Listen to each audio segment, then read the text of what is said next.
graciousness in return, Nancy Pelosi, would be welcome.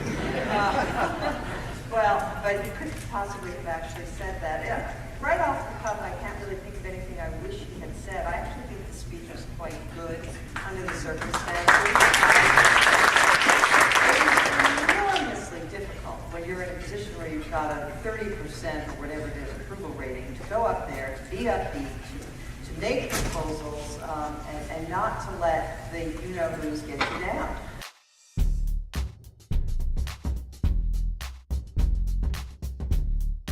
On Wednesday, after John Kerry announced that he would not be running for president again, this devastating news for America, our new Senate Minority Leader, Harry Reid, declared, "I love you, John Kerry, and I'm so sorry that things didn't work out for our country.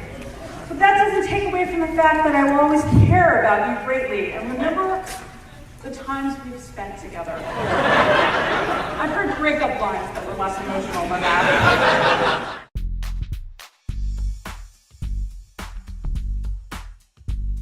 This might shock some of you of what I'm about to say, but I think James Webb's response to President Bush's speech was, if you're a Democrat, you got to be very pumped up to hear that speech. He said America is the greatest country on the face of the earth. He's quoting Eisenhower, quoting Teddy Roosevelt, focusing on his military background, his family's military background. When's the last Democrat who's been up there in front of the American people talking in those terms? Remember Harry Reid's response to the President's State of the Union? Remember that compared to this? But, okay, so what we've established is there is now one member of the Democratic Party who has testosterone. One. Okay? The rest is Hillary, Nancy Pelosi, Harry Reid, Barack Obama, John Edwards. The most of the Democratic Party continues to be what it ever was, which is the party of weakness, the party of retreat.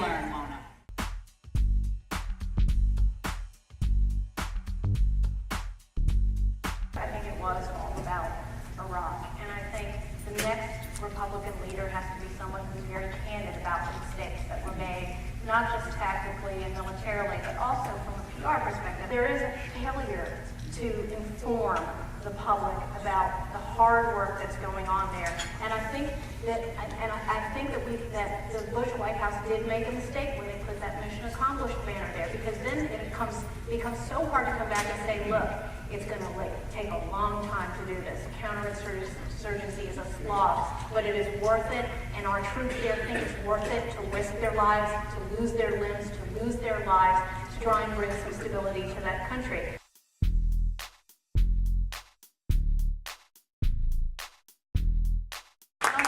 On my show earlier this week and about the State of the Union message, and we had a nice conversation, and I was asking him about the PR push for how this affects American security. More people understanding what the Islamists want to do here in the United States and how what happens there affects that ultimate goal of the Islamists. I said, well, yeah, and he said, I hope that the troops start using YouTube and getting the word out about their stories, and they should start blogs. I didn't say this at the time, but a listener actually emailed me afterward, who is in Iraq and listening to the show in Iraq, and he said, could you please tell Tony Snow that we're a little busy over here?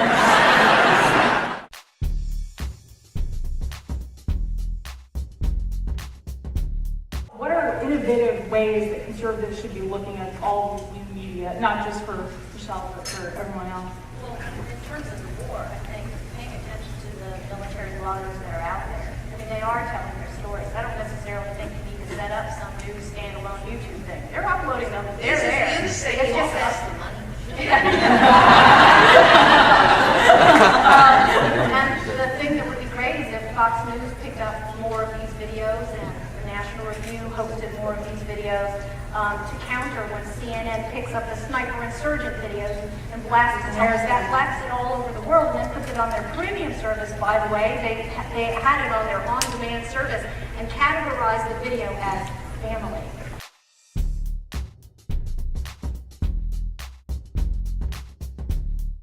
These guys are doing the hard work of trying to win hearts and minds. And you do that by doing the kind of things that we got to cover. Sitting and drinking chai with these people at the same time that somebody else is in the corner looking at a neighborhood map with the counterintelligence officer giving them tips about who the bad guys are and who should be killed.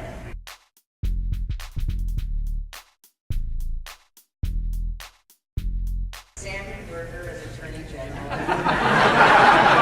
Ramsey Clark as Defense Secretary. Madonna as Secretary of Health and Human Services. Possibilities are endless. Mona, you're not being fair. Maybe Sandy Berger can make the deficit disappear too.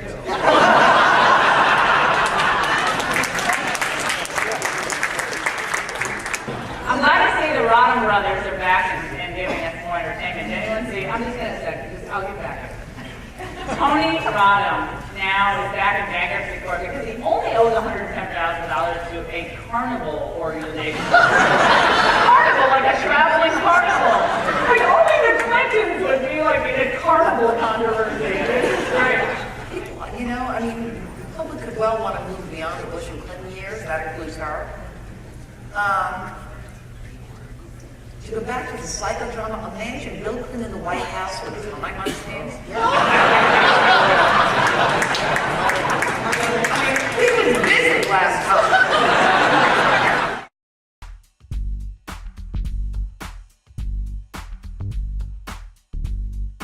Jim Webb, there was a lot of attention paid to the fact that he said that the guys over there, the men and women over there, don't want to be there and don't believe in the mission. Is that what you heard when you were over there? It's not what I heard at all.